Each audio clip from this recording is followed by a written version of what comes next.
We'll continue with our discussion on demand forecasting. In the previous segment, we discussed qualitative methods of forecasting. In this segment, we will start our discussion on quantitative methods of forecasting. So we will discuss different time series techniques of forecasting. They include knife forecasting, moving average, exponential smoothing, and linear trend line. We will also discuss causal or associative methods of forecasting, that is basically linear regression methods. Then we will discuss pyramid forecasting, that is actually a combination of qualitative and quantitative methods of forecasting. And we will also discuss the need and use of CPFR, collaborative planning, forecasting, and replenishment. That is one of the best practices for demand forecasting. The time series methods assume that what has occurred in the past will continue to occur in the future. So it relates the forecast to only one factor, that is time. So it determines the forecast for future based on the past sales or demand of the product. So the historical values of sales or demand are used to forecast the future sales. It is generally, this group of techniques is generally used for short-term forecasting. Then we have causal or associative methods. So they relate the future demand of a product with some factor other than the past demand or past sales. So these methods are sometimes also called intrinsic methods because they relate the future forecast of a product with the internal data, that is the previous sales or demand of the product. And these causal or associative methods are also called extrinsic methods because they relate the future demand of a product to some factor other than the previous sales or demand. So these factors are generally outside the organization. So that is why they are also called extrinsic methods. So we will discuss a number of time series methods. We will start with naive forecasting, then we will discuss moving average. In moving average, we will discuss both simple moving average and weighted moving average. In exponential smoothing, we will discuss simple exponential smoothing and trend adjusted exponential smoothing. And we will also discuss the linear trend line, and one that is not mentioned here, we will also discuss the seasonally adjusted forecast as well.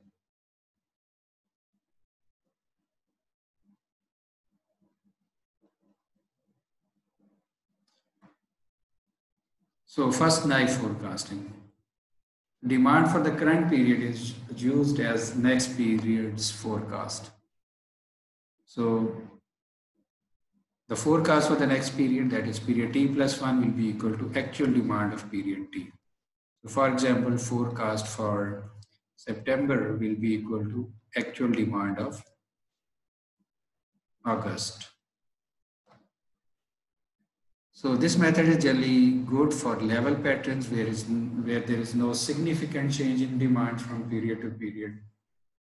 It is of course simple to use, quick and easy to prepare, easily understandable.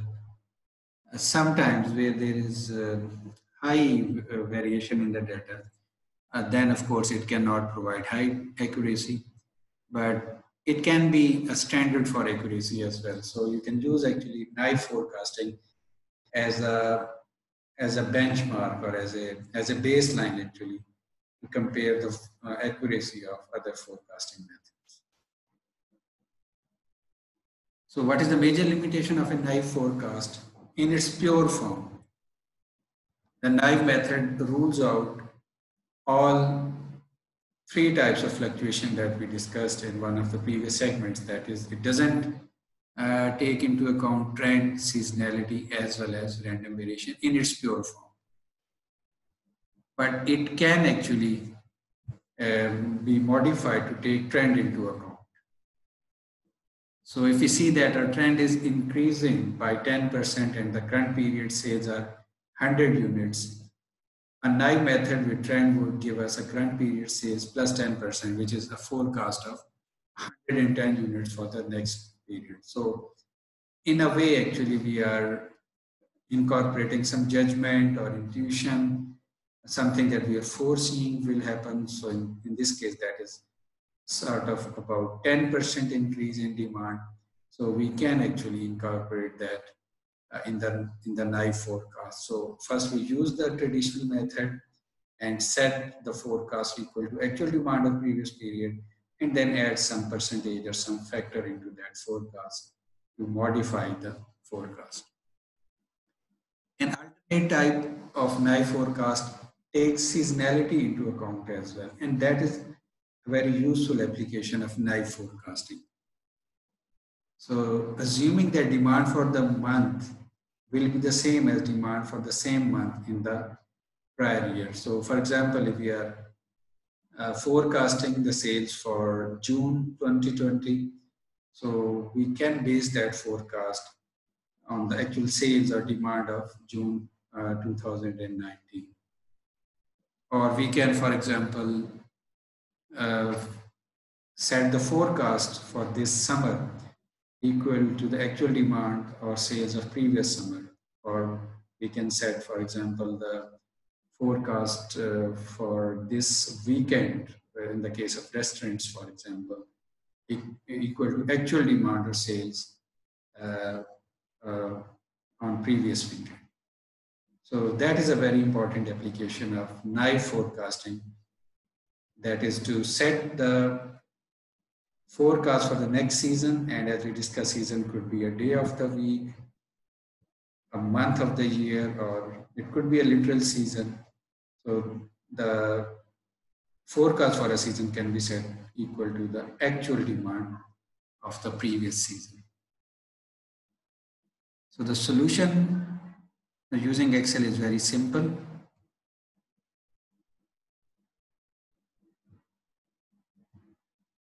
So here we have the data for 2 years, the data of actual demand of a product for 2 years. So the forecast, for example, for the month of February will be equal to the actual demand or actual sales of January. So that will simply be equal to actual demand of sales of January.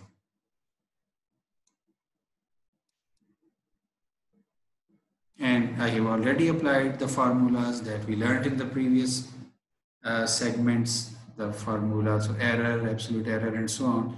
So MAD in this case turns out to be 199, mean squared error turns out to be 61,939, and mean absolute percent error turns out to be 21%. So you can apply some other methods on this data and compare the accuracy and see which method gives us a better result.